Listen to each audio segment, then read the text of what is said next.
Hi and welcome to Hot Stuff. While the vibrant colours and smooth motion of flat screen or liquid crystal display screens have been available for a long time on a range of consumer devices, the cost of flat screen monitors has long kept them beyond the reach of most consumers.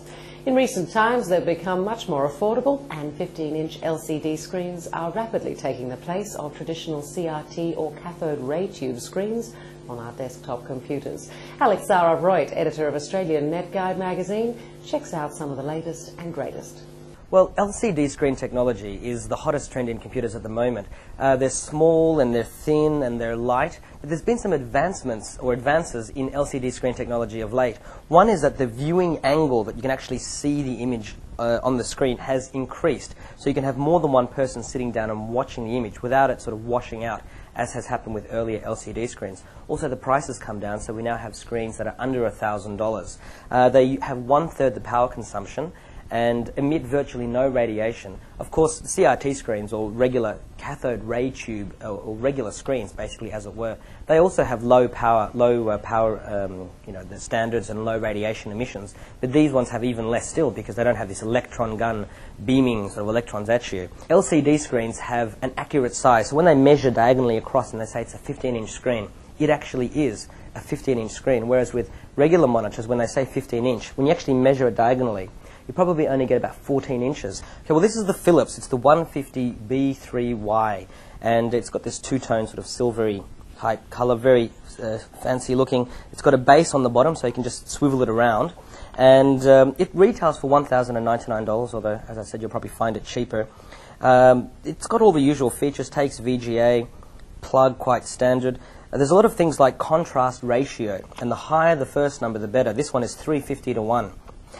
This is the LG Flatron. It retails for $999. It received 4 stars. The picture quality wasn't quite as good, although it's very close. But on one of the tests, we have this color test where you can see this whole range of colors. We'll see it on one of the screens at the end. And just in the last two sides where the colors were most dark, it was a little bit hard to discern. And that was probably the key factor. Most of the screens, the 5-star screens, you could see all the colors quite clearly. And on the 4-star screens, it was just a little bit dark. This is the Sony, retails for $999. It's actually a little bit wider here, and it gives the impression of it sort of being like a wide screen, but actually the panel itself is exactly the same size. This was also a 5-star screen, where the picture quality was just excellent, and also very, very happy to recommend this as quite a good screen. Okay, this is the BenQ.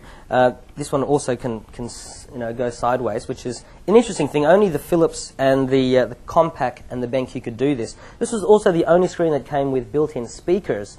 You actually can buy other models with speakers as well, but at the price point it came with that. This is the beige-coloured monitor. There was also a silver-coloured monitor for $50 more, so I think it's $999 for the color silver one and $949 for the beige one. This is the Samsung. It's $1,199.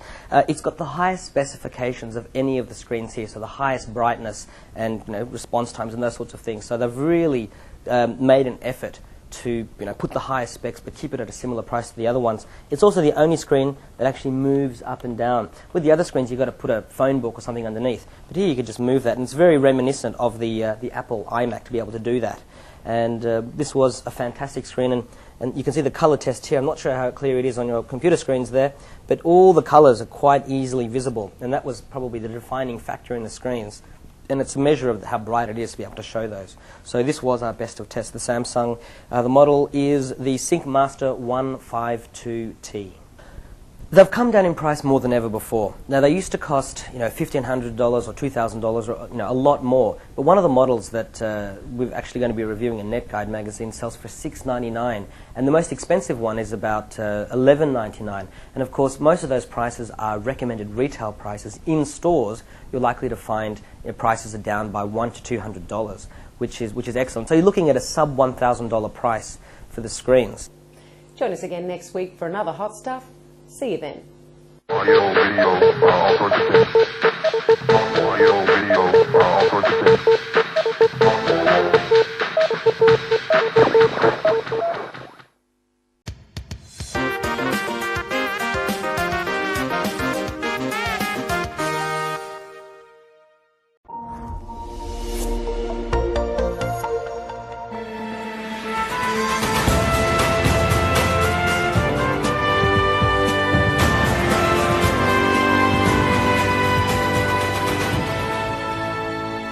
Tonight, we'll have our continuing coverage of January's terrible train accidents, as we'll go more in depth into the lives of the victims that died that afternoon.